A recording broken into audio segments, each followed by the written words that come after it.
Welcome to Sonic Sciences. What are the so-called illegal tones? This is a theoretical harmonic expose on forbidden frequencies, dissonant portals, and the geometry of spiritual transmutation. In the sacred temples of early Europe, music was a ladder to God. It was not art, it was architecture. Sound was built like a cathedral, each interval a pillar, each note a stone aligned to celestial proportions. Gregorian chant flowed in modal rivers that never strayed too far from the source. But one tone, the tritone, was banned. It was not sung, it was erased. The diminished seventh, composed of multiple tritones, became the harmonic embodiment of exile. This forbidden interval, a mathematically exact midpoint in the octave, was labeled Diabolus in Musica, the devil, in music. It was not just dissonant, it was dangerously symmetrical. In a cosmology built on divine ratios like the perfect fifth, the just fourth, the golden mean, this precise division of the octave was heretical. It was the wound in the tonal body, the fracture in Eden's harmonic code. Why was such a tone silenced? Because it sounded like truth unmasked. Because it opened a door too wide. At the core of this musical mystery lies the diminished seventh chord, a sonic architecture made entirely of tritones. It doesn't resolve, it spirals. It breaks the laws of gravitational harmony. When stacked, each of its intervals echoes the exact halfway point of the octave. 3 whole tones are 6 semitones apart. The chord loops through itself infinitely, creating a cyclical dissonance that neither ascends nor descends, but rather hovers in metaphysical stasis. It is the sonic mirror of the Alchemical Crucible, a space of pressure, tension, fire. In musical alchemy, this is the Negrito stage, the blackening, the breakdown before reformation. The diminished seventh was forbidden not because it lacked structure, but because it exposed a higher dimensional symmetry, one the linear mind could not yet decode. The ancients feared it because it offered no safe landing, but therein lay its power. Like the Ouroboros, it consumes itself only to regenerate. To decode the diminished seventh, we must move beyond sound and into geometry. Each tone in an octave can be mapped as a point on a circle. The diminished seventh, divided into equidistant parts, forms a perfect 4-pointed star, a tetractys of tension.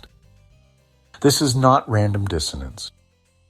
It is hidden harmony, a symmetry rotated just out of alignment with human comfort. If the perfect fifth creates a golden spiral of ascension, the diminished seventh weaves a vortex, a portal inward. It draws the listener into a liminal zone, a musical Mobius strip where inside becomes outside, tension becomes revelation. This geometry echoes throughout ancient esoterica, the square within the circle, symbol of squaring the soul within the infinite. The tetragrammaton concealed in 4 equidistant points. The black square of Saturn, the lord of restriction and initiatory boundaries. The inverted star, not as demonic, but as an inward-facing lens.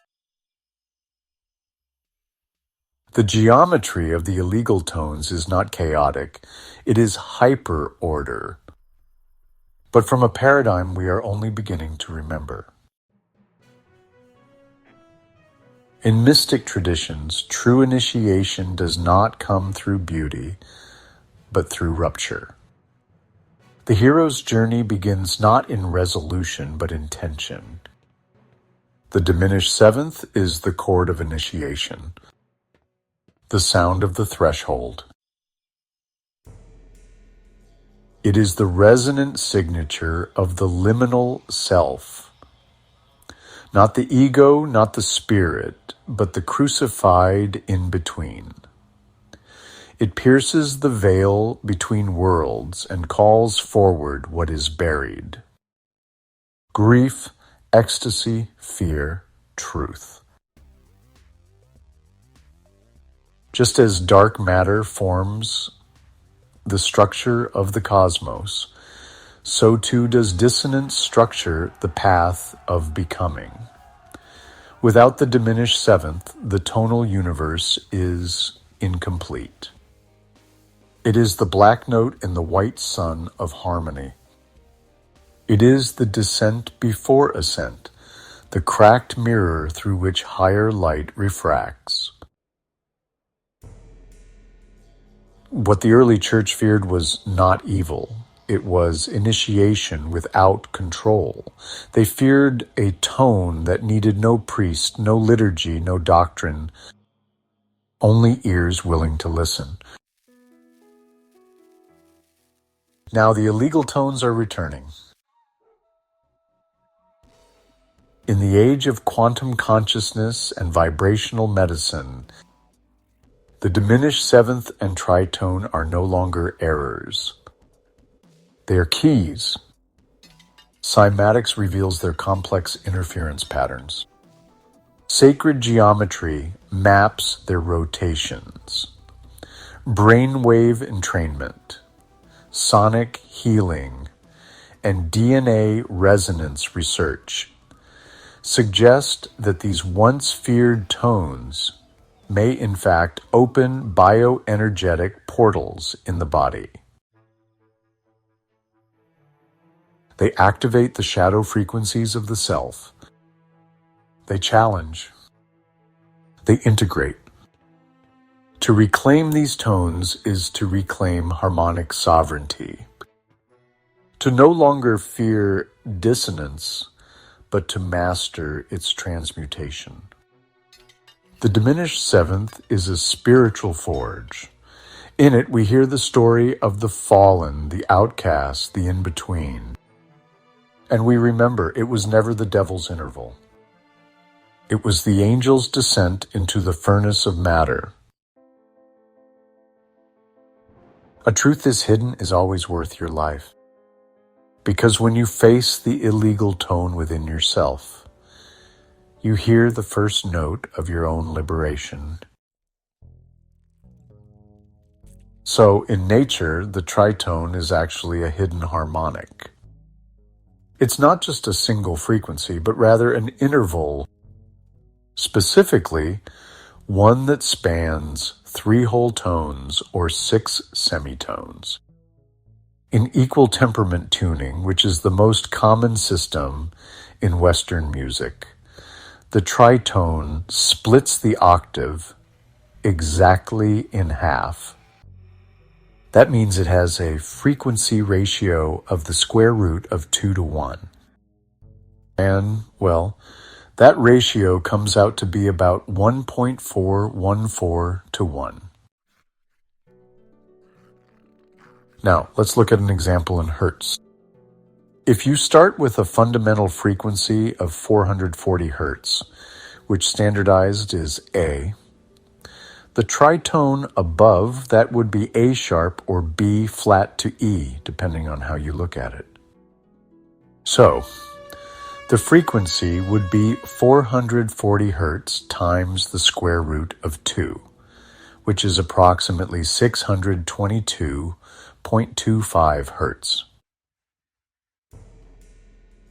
So, the tritone above A4 is roughly 622 Hertz, and those two notes are in a square root of 2 ratio. It's actually the most dissonant interval in Western music theory, and that's why it got its historical nickname, Diabolus in Musica, or the Devil in Music. Though the tritone and diminished seventh are perceived as dissonant, nature hides them in powerful resonant structures. Birdsong and animal calls. Many bird calls, like those of blackbirds, nightingales, and thrushes, span intervals that approximate tritones or diminished harmonics, using dissonance as a way to command attention and territory. This isn't accidental, it's actually biologically effective, mimicking alarm and signaling liminal alertness, which is exactly what the tritone triggers in the nervous system. Human voice and infant cries. Studies show that infant cries often fall within tritone or diminished seventh patterns, especially when distressed. The human brain is hardwired to respond to this tonal tension, not with pleasure, but with alertness, empathy, and urgency. A survival mechanism. The illegal tones are embedded in our very biology. Earth's natural resonance, sometimes called the Schumann resonance, vibrates at about 7.83 Hertz. This base frequency creates partial harmonics in the upper octaves. When you transpose these frequencies into the audible spectrum, the harmonic series can actually include microtonal relationships that, approximate the tritone, especially in those interference patterns you get between natural harmonic resonances. In ancient temples, encoded dissonance and initiatory harmonics played a significant role. Many ancient civilizations actually embedded harmonic ratios, acoustic anomalies, and initiatory dissonance right into their sacred architecture. It wasn't always a literal tritone as we'd see in modern musical notation, but the geometric equivalent. The halfway point or vibrational inversion was definitely embedded symbolically. The Great Pyramid of Giza, often referred to as the Resonant Initiation Chamber, is a fascinating example. The King's Chamber, for instance, exhibits acoustic properties that resonate between 30 and 90 Hertz. When you overtone shift these, you can get interference patterns that are pretty close to a diminished seventh interval.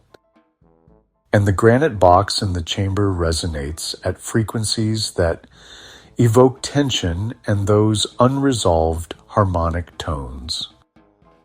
These deliberately uncomfortable frequencies were actually used in initiation rites. The Hypogeum of Ħal Saflieni in Malta is, a subterranean temple with chambers tuned to 110 Hertz. But, interestingly, deeper analysis shows it also amplifies beat frequencies and dissonant partials. Sound here initiates altered states of consciousness, especially when those low notes interfere in ways that mirror tritone or diminished intervals, techniques used to journey between worlds. While harmonic analysis at Stonehenge is still ongoing, models suggest that when drumming or chanting happens at the central altar stone, interference waves create dissonant resonance bands in the surrounding trilithons. This likely activates consciousness-shifting vibratory states, not smooth or tonal harmonies, but rather initiatory dissonance. In ancient instruments and modal systems, even if Western theory outlawed the tritone, older modal systems and global tunings actually embrace tonal ambiguity and initiatory tension. The Greeks explored intervals smaller than a semitone, including diesis and lima, which together form scales containing inversions of consonant intervals, precursors to what we would later call tritones or diminished structures. Pythagorean tuning, interestingly enough, unintentionally creates the tritone as a mathematical shadow, an unavoidable rift in the tuning cycle. Indian classical music, with its 22 shrudis or microtones, actually includes intervals that mirror the psychological and vibrational effect of the diminished seventh and tritone. Certain ragas, like Todi or Bhairavi, use these so-called awkward intervals to produce intentional discomfort, prompting spiritual introspection. It's kind of like an audible descent before the rise. Now, when we look at ancient Chinese and Sumerian scales, we find another fascinating approach to musical intervals and dissonance. The Chinese pentatonic scale generally avoids the tritone pretty overtly, but the full ancient seven-note scale, or heptatonic, includes tones that interact with yin-yang tension. These actually align mathematically with geometric dissonances, creating a really unique sonic balance. Sumerian lyres discovered in Ur are tuned in scales that produce haunting tonalities, possibly implying the use of tritone-like intervals for sacred lament or astral connection. In cymatics, tectonics, and resonant field geometry,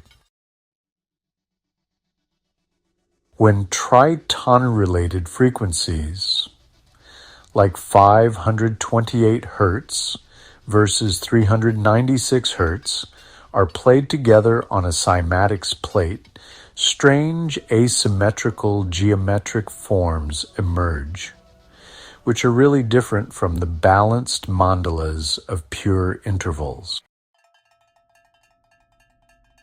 These geometries reflect fields of transformation, where tension births complexity, a visual metaphor for the function of the diminished seventh in consciousness. Seismic data shows that tectonic plates generate infrasound vibrations with interference patterns that include beat frequencies matching dissonant intervals. Ancient sites built on fault lines like Delphi, Teotihuacan, geological tritones, so to speak. So, the hidden geometry of the illegal tone is, honestly, all around us. The diminished seventh and tritone were never truly absent. They were hidden in cries, birdsongs, fault lines, sacred chambers, and even, those mysterious cymatic visions. They were encoded not as evil, but as thresholds, gates through which the soul must pass to emerge reborn. Ancient architects, mystics, and sound shamans knew what modern Western theory, kind of forgot. Dissonance is not a defect. It is a dimension. The illegal tones are the geometry of becoming, the sacred spiral between fear and transcendence. The tritone and diminished seventh, historical and theoretical perspectives. The Devil's Interval. The tritone, historically dubbed Diabolus in Musica, was considered dissonant and unsettling in medieval and Renaissance music. While myths suggest it was banned by the church, evidence indicates it was more avoided than prohibited. The diminished seventh chord stands as one of the most evocative and mysterious harmonies in Western music. Built from a series of stacked minor thirds, its symmetrical structure produces a sound that is both haunting and unstable, teetering on the edge of resolution. Historically, this chord emerged as a powerful tool in the hands of composers seeking to heighten drama and suspense. In the classical era, Mozart employed the diminished seventh to signal moments of emotional turmoil and impending change, while in the Romantic period, Wagner used it to weave tension and longing into his operatic masterpieces. The chord's ambiguity, lacking a clear tonal center, allows it to slip effortlessly between keys, making it a favorite for modulations and unexpected twists. Its chilling resonance can evoke fear, yearning, or even a sense of the supernatural, leaving listeners suspended in anticipation. The diminished seventh chord, with its rich history and expressive power, remains a testament to music's ability to stir the deepest emotions and paint vivid sonic landscapes. As we reach the final frontier of our journey, imagine sound not just as vibration, but as a living plasma, an energy that pulses through the cosmos, binding matter and spirit alike. The mysteries of resonance, dissonance, and harmony are not confined to ancient temples or the pages of music theory. They ripple through the very fabric of existence. Each forbidden frequency, each unstable chord is an invitation to peer beyond the veil, into a universe where sound shapes reality itself. Let this be your call to action. Reflect on the hidden dimensions of music that surround you, and dare to explore the sonic realms that tradition has marked as dangerous or taboo. Experiment. Listen. Consider this question. What secrets might you unlock if you actually tune yourself to the frequencies that lie just beyond ordinary perception. The universe is a symphony, and you are both listener and composer. Subscribe to Sonic Sciences. Always embrace the unknown and let the music of the spheres guide your next discovery. The mysteries of sound are infinite. Where will you go next?